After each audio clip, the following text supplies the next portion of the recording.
welcome back to Legal Dungeon, the game that started off as a legal simulation and turned into a dungeon crawler. If only there was a clue in the name, I suppose. We're picking up exactly where we left off. I still remember we just indicted Hans Zimmer for defamation for calling a policeman a naughty word. George is back. I can't understand your dilemma, team leader. It's foolish to pursue a financial case against the father of our town. We all grew up here. Nobody wants to betray our region's biggest provider. Ah, you look confused. Well, for the past 2 years, Chairman Jack Bright has also been the Police Support Committee head for our station. How did you forward an indictment verdict without first looking at the criminal records? I didn't know the CS could do that. Anyway, good job. That Harry Zimmer guy, he owns a construction company subcontracted to remodel the hospital owned by the chairman. Apparently, he's not one of the people the chairman provides for.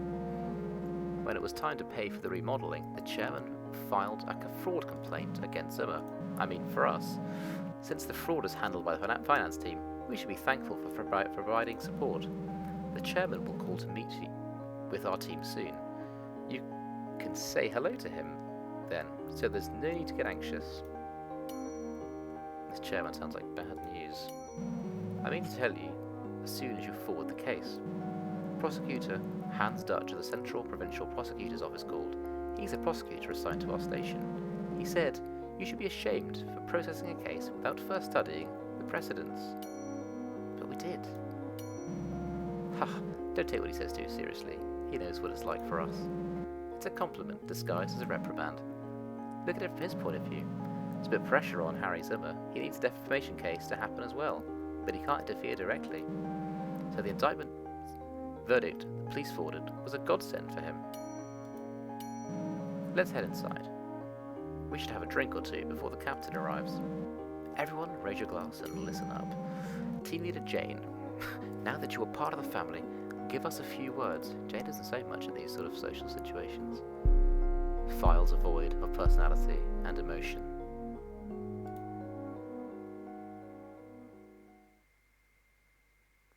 I think Jane is troubled. So on the 17th of February, Lieutenant Jane Blue forwarded her verdict of indictment regarding the suspect Harry Zimmer on the charge of defamation, major crime apprehension, performance level up. Oh. Plus 1 HP, 5% defense, and 2 coins. There's our stats there. So 10 days later, prosecutor Hans Dutch indicted suspect.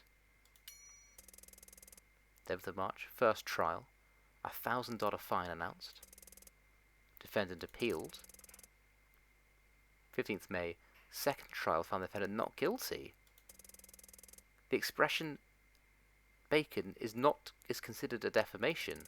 However, the place in which the defendant expressed the profanity was inside a police station, and the only persons who could have heard the defendant's expression were the 6 other officers. As the policemen are co-workers and can be trusted to not spread the defamation insult, it is unfair to assume the defendant's words are publicity, despite being profane. Therefore, the defendant is not guilty. Whoa. Final verdict mismatch. Precise legal execution level down.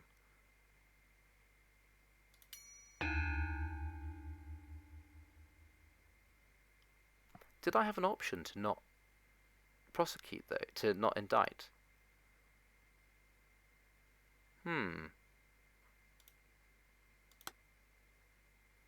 Did I have an option there?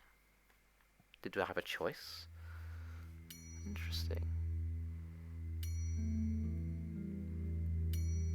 So we've missed something on the side there,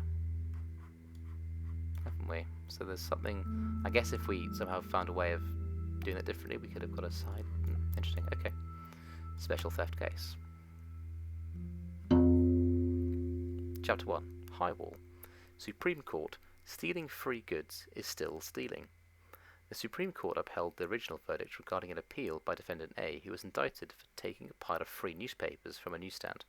Defendant A was fined $500 for stealing 25 copies, around $35 worth, of free newspapers stocked in a newsstand by a lifestyle magazine publisher, Plaintiff M.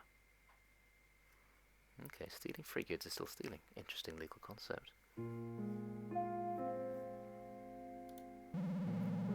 Radio static. Car Central 1, sending you to the data. Sorry, I'll try again. Sending you the data for call 99. We received report that the informant has apprehended the suspect. Wait, team leader, turn it up. Let's listen to this call. I think we should take this ourselves. We should help point the patrol division in the right direction. I agree. Team leader, you know these old people who eke out a living collecting and recycling waste paper, right? Well, even a single sheet of newspaper has an owner. Stealing is stealing, even if it's one sheet of paper. George, I guess you're... The suspect's family and the victim are resisting, and we had another call on the horn telling us to hurry. Over. Suspect's family. This might just score us 5 points if done right. What on earth? Well, what are you waiting for? Call the captain. Let's go, team leader. Thief is worth 2 points. Please apprehend the suspect. Theft is worth 2 points. Earned us 5 points. What is going on? Naivety mistaken. My naivety is mistaken for incompetence. Yeah, that's a lot of truth in that statement.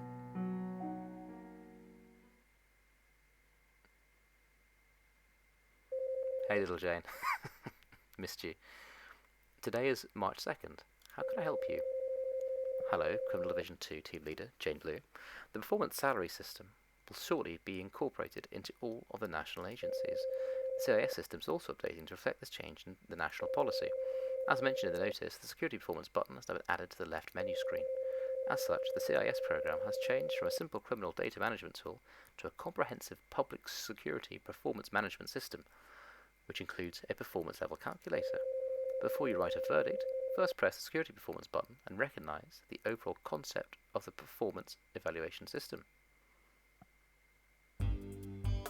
I assume this will make sense. Let's press this now and see what my security performance. Oh, so this is just that sort of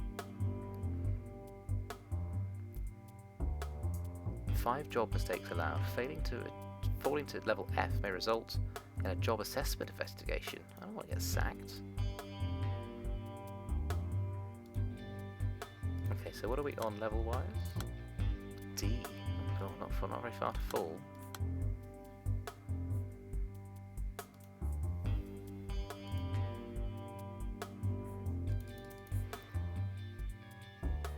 Performance level, which is measure the apprehension rate of major crimes, and legal execution level, which is gained by correctly applying the laws. Each level is evaluated against the ranks of police across the nation. Okay, right. Let's start. First we will enter the laws applicable to the subject. The date of the case submission, February 28th, was the last day of the quarter for the November to February performance level period, according to the performance report made by the Criminal Division Captain to the Chief. During the mid-term evaluations for each division, this case was evaluated and scored with 5 points, even though it was not forwarded yet.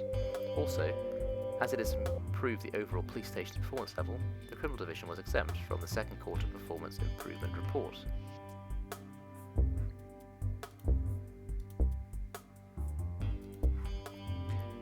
It mentioned the points thing here, didn't it? What's going on with the points?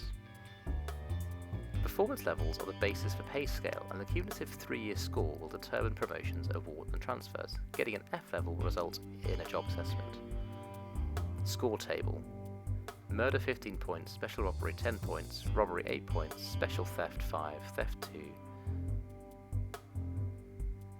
Okay, so each crime has got a point attached to it, point scale. God, what a strange... Right, okay. 19-page police report. Buckle up. The suspect above has been arrested according to the Criminal Procedure Code regarding theft against the victim. So, arresting officer Mary Chanter, in the morning, Central Avenue. Suspect is an unknown person. At 8:45 on February 28th, in front of the Central Subway Station, Avenue 53132, the suspect sold 50 copies of the Sunday News, which was the property of the victim Max Henson, who had stocked them earlier that day. After receiving a call about a newspaper theft and arriving on site, witness J. Orwell was found apprehending the suspect. As the suspect admitted to stealing the newspapers, there was ample cause to arrest the flagrant offender for theft.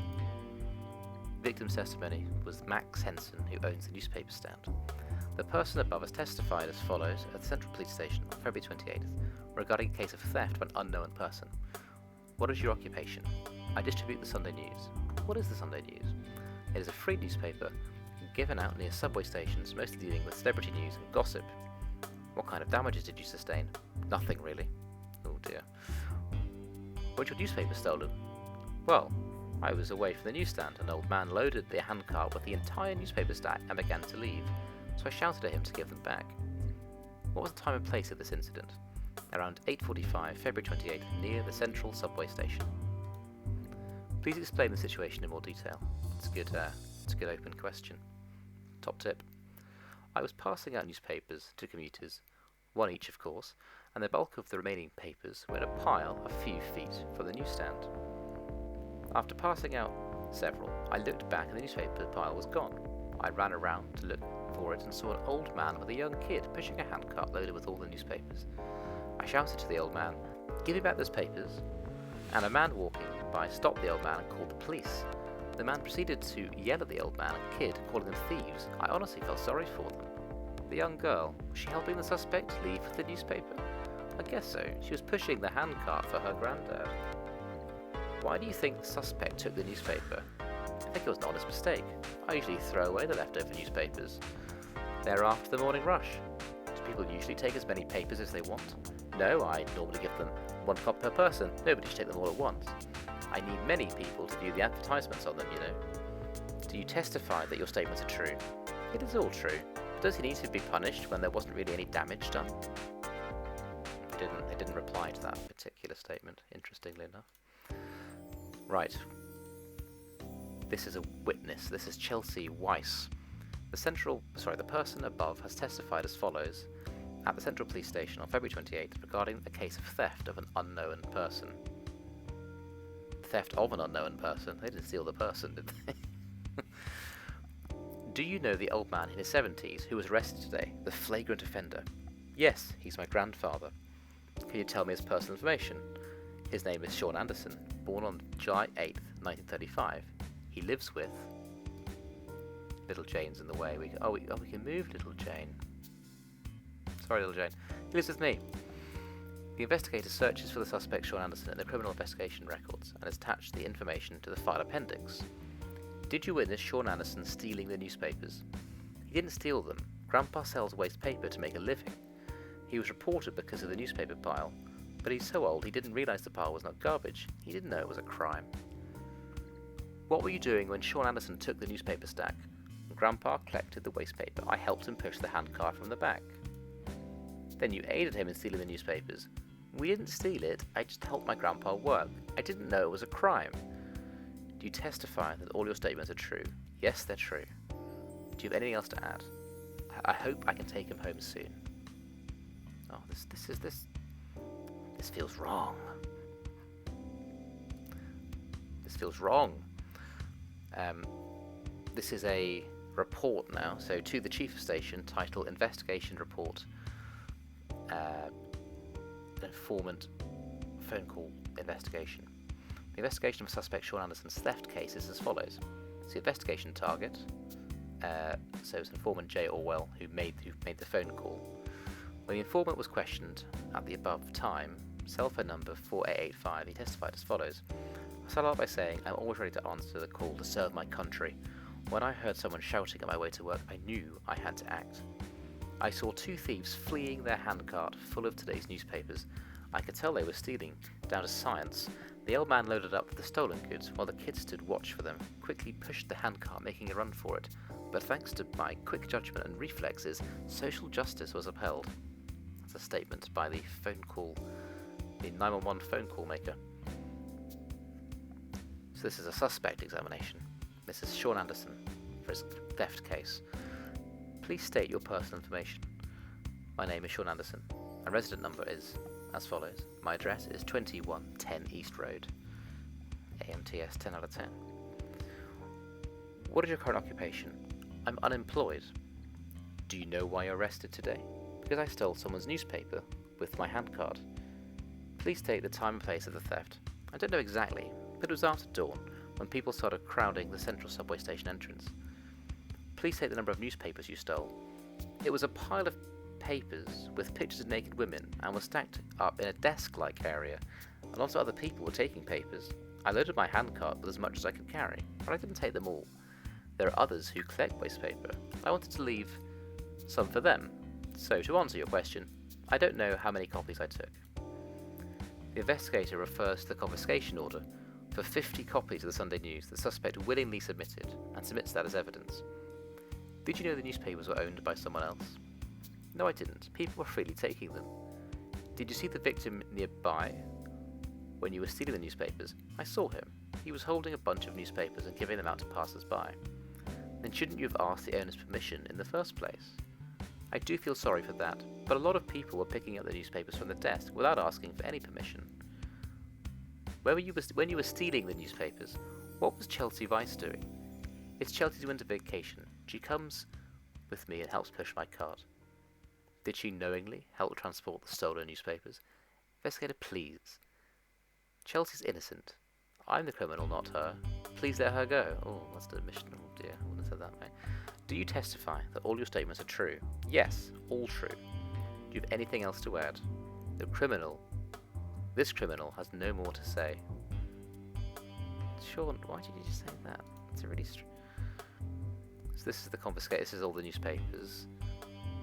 So Willie submitted 50 newspapers, so they didn't need a warrant, he just willingly gave them across. That's their evidence. This is the confiscation list of the newspapers.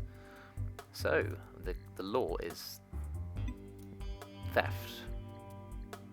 Special theft.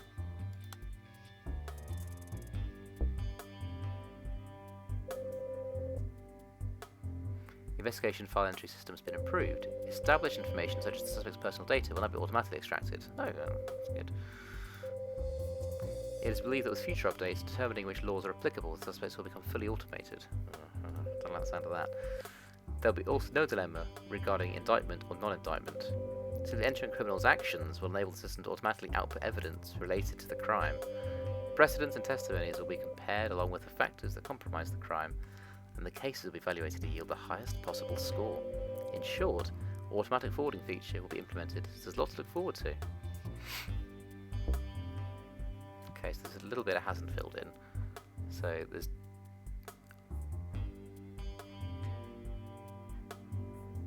Do we want to put in a second suspect? I don't think there is a second suspect here. But I guess it's going to argue that there is.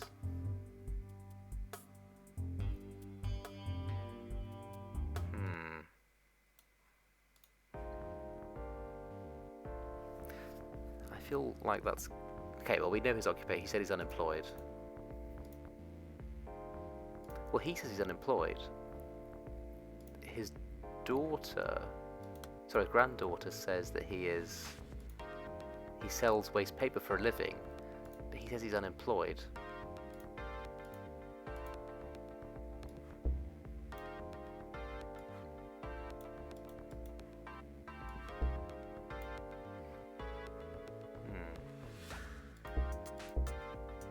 Do I need to... So it's already done it then.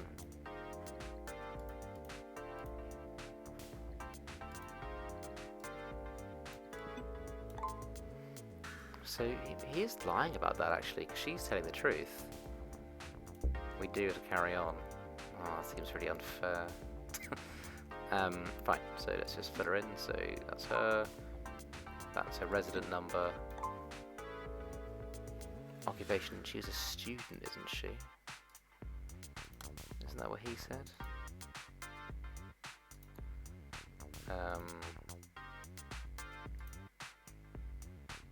Did she say it then, perhaps?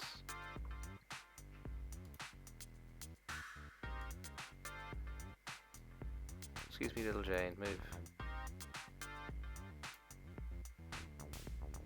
Oh, student. That's right there in front of me. Where does it say what she... Does it say she's... Where does it say she's female?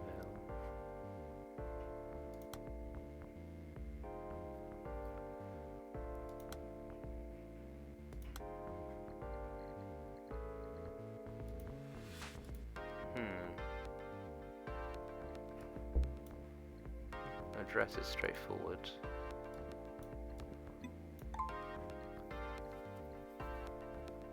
Is it somewhere really obvious?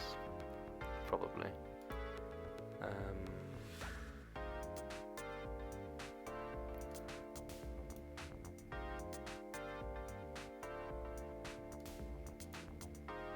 Where's the sex? Oh, hang on. Hang on. Young girl.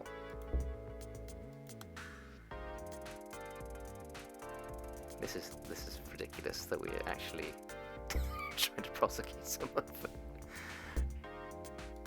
stealing their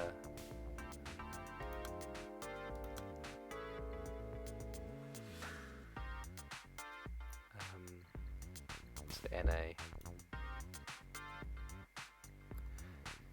Using search results for a sector repubs can be punished. Oh no, we're not breaking any laws.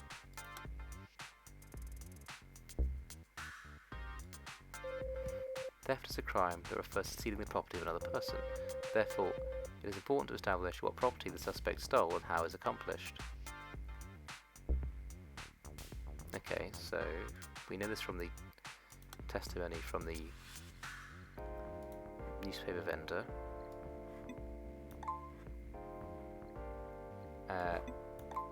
He stole 50 newspapers.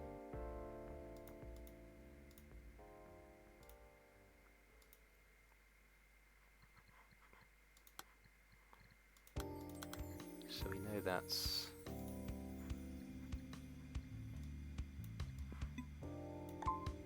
crime scene was at the station.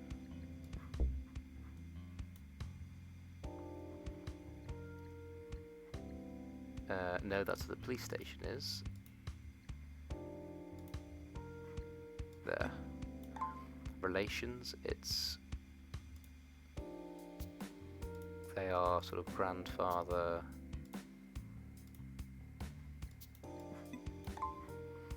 And... How did she... What was her... She pushed the cart, didn't she?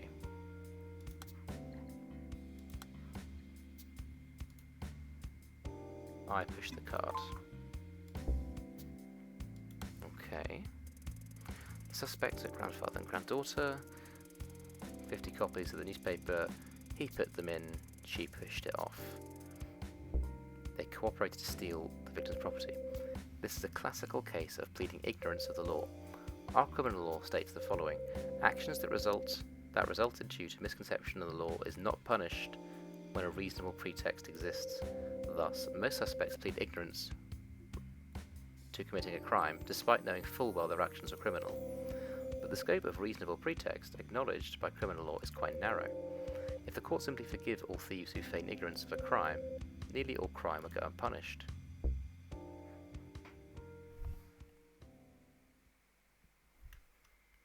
We're entering the legal dungeon. For the second time, this is there's two of them. But don't forget, we got some buffs last time. So, right, undisputed facts. Let's. They got. This is a 5. This is a 5. Special theft, 5 points. Oh, so okay. So this guy is gonna. This is interesting. So he's gonna try and take all the blame. But in theory, she's just as guilty. Compassion and justice are two very different things. The suspect's interpretation of his own action is biased, but he's not lying about the action itself. Try to find the points which the suspect admitted to be true from the criminal facts. What did the old man admit? So he admits he kind of did it. He kind of admits he did it. Chain move.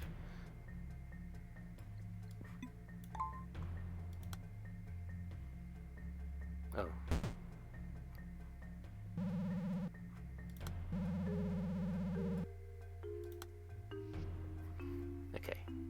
What did he admit to doing? Right, let's read the theft. We haven't actually read this yet. Someone who steals another person's property by utilising a weapon or cooperation with others may be sentenced to 1 to 10 years in prison. Someone who steals another person's property may be sentenced to a maximum of 6 years. The intent of theft is the awareness of transferring another person's property to oneself against the wishes of the owner. If such an acquisition occurred due to the presumption that the property's ownership had been forfeited, then, as a reasonable pretext, the misconception exists, and the intent of theft may not be acknowledged. If such acquisition occurred due to the presumption that the property's ownership had been forfeited, then, as a reasonable pretext for misconception exists, and the intent of theft may not be acknowledged. Interesting, so he did say that he thought they'd been abandoned. Property may not have monetary exchange value, but can still be considered property for its subjective value. Although the stolen goods of this case were free newspapers, the victim had spent money to publish them for commercial and advertising purposes and attend only one newspaper per reader. In conclusion, the victim did not forfeit ownership to the newspaper. Okay, so they're saying, okay. Right, so fine, so they were still stolen. So what did he admit?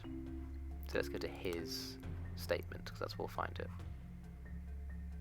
Can you just stop? Stay over there. Because I stole someone's newspaper with my handcart. What actions did the girl admit? I helped him push the handcart. You admitted to loading the newspapers, then moving the handcart. Yes. Okay. Right, so you admit to taking them.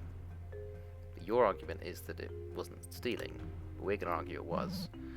But listen, copper. Free newspaper is not someone's property. Not property. In theft cases, it is important to establish if the item stolen by the criminal can be defined as property acknowledged to be another person's possession. Even if stolen items were free newspapers, the victim's ownership must be proven for the stolen goods to be the target of theft.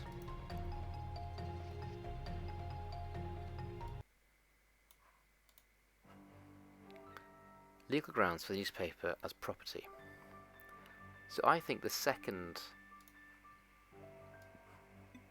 case was actually, this bit of case law was more 003.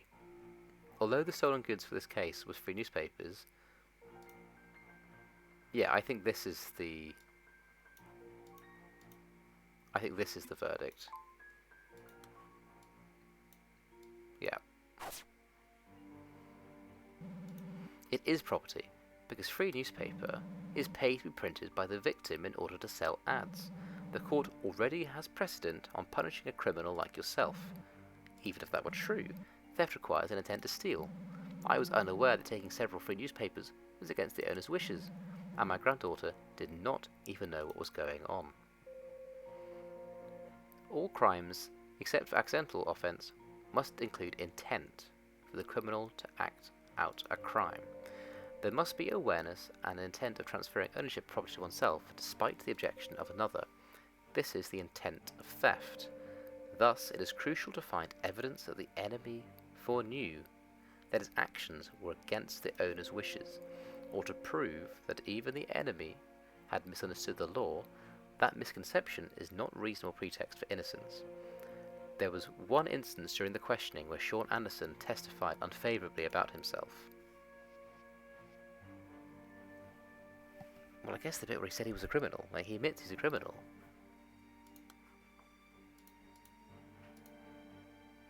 I'm the criminal. He knows it was wrong. Oh. Oops, that wasn't it. What is intent? Intent is, wait, why do I have to explain this? Oh, okay. That wasn't it.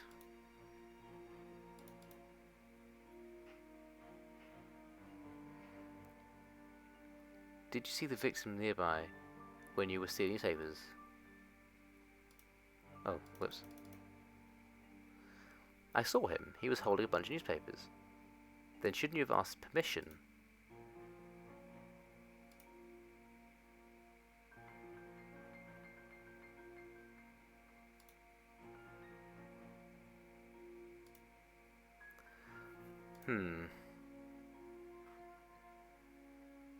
He says he stole them. Oh.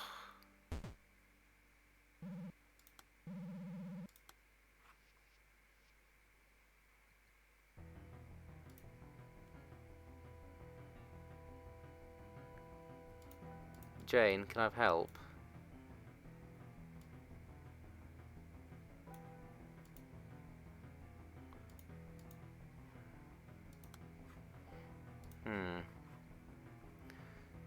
Right. That's pretty obvious, isn't it? Testimony regarding the other man's intent. Where does he say he knows it was wrong?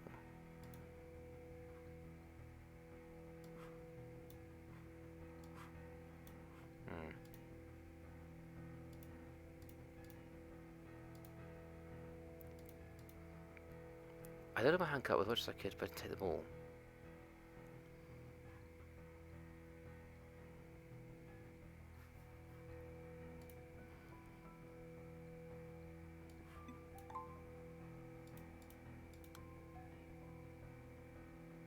He saw the owner. You're deceiving yourself. The victim's intent was one newspaper per person. You saw this and decided to ignore it. Lead regarding the girl's intent. Okay. We didn't steal it. I just have my...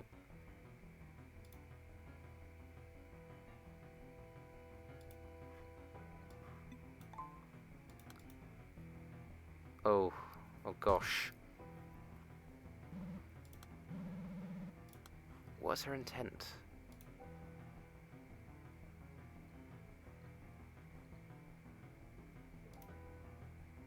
The bit where she...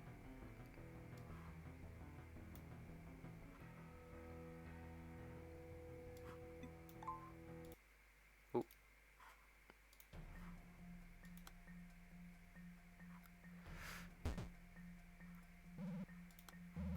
What am I missing? I didn't steal. We tried that one though. Lead regarding the girl's intent. Maybe it's in his testimony.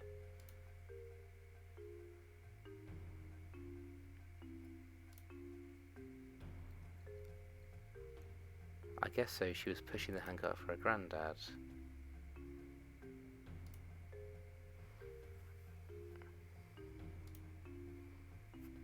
I mean, it's not he's pressing charges, but that's sort of a moot point at the moment. What did this man say on the phone?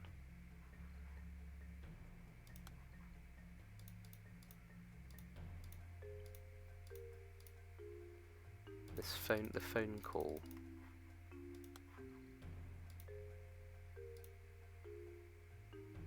Where's that ridiculous?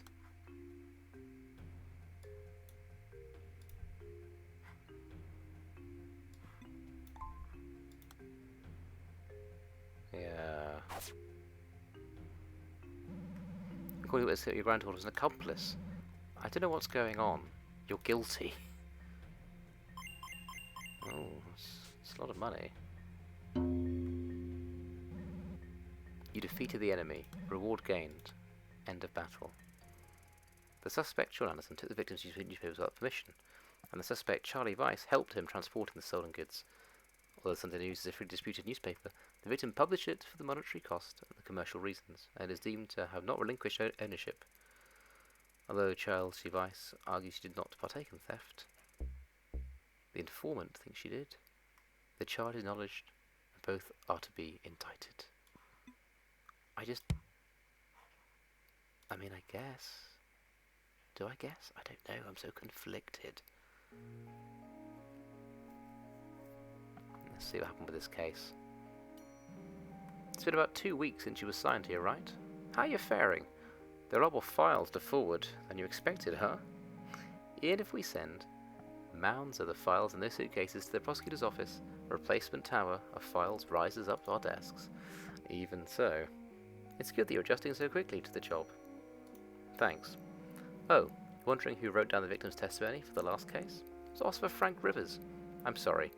It should have been edited so you could have made a quick decision. That useless idiot. He didn't catch the direction the investigation was heading in and recorded the victim's testimony verbatim. They almost got off, but luckily you turned it round and pinned them with special theft. God. I'm awful. Did you see the total performance evaluation rankings based on yesterday? We made it through this time by the skin of our teeth. If we don't cook up another case somehow before next week's provincial performance meeting, we'll be at the bottom of the list again. Honestly, these days I wish we could just move the station to a community of psychopaths or something. Promotion? The only one who's pining for promotion is Patrick. Corporal Patrick Moon is one of the oldest corporals in the station, and so far he's been performing well. As long as he doesn't cause any problems till the end of year, I think he'll be breezing through promotion screening. Me? Well, it's not a pretty sight when an old geezer like me tries too hard.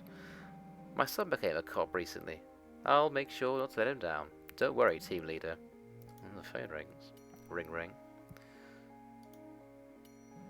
Hello, Rivers. What do you want?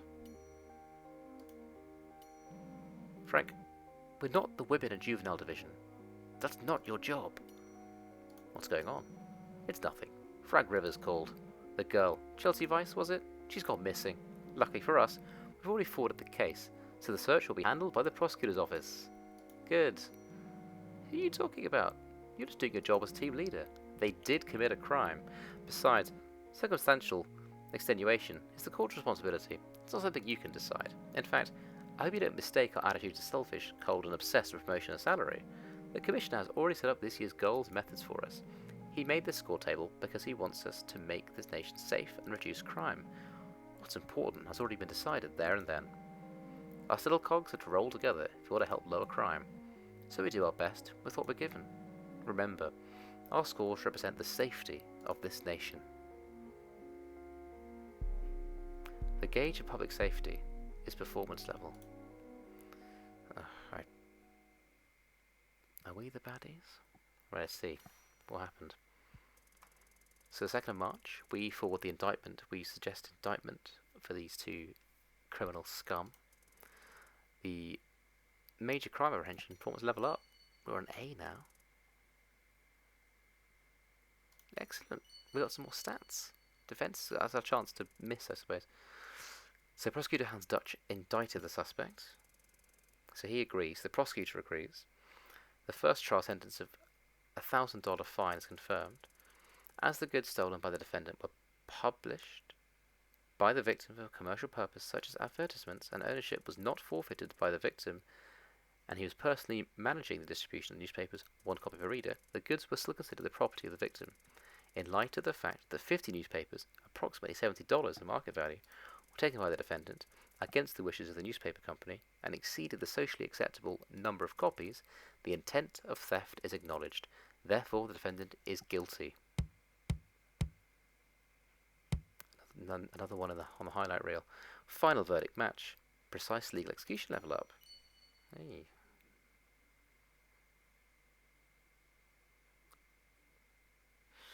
Right. That's a bit of taste, isn't it? Thanks for joining me, and we'll go further down into this rabbit hole next time. I'm off for a very intense cold shower. Bye.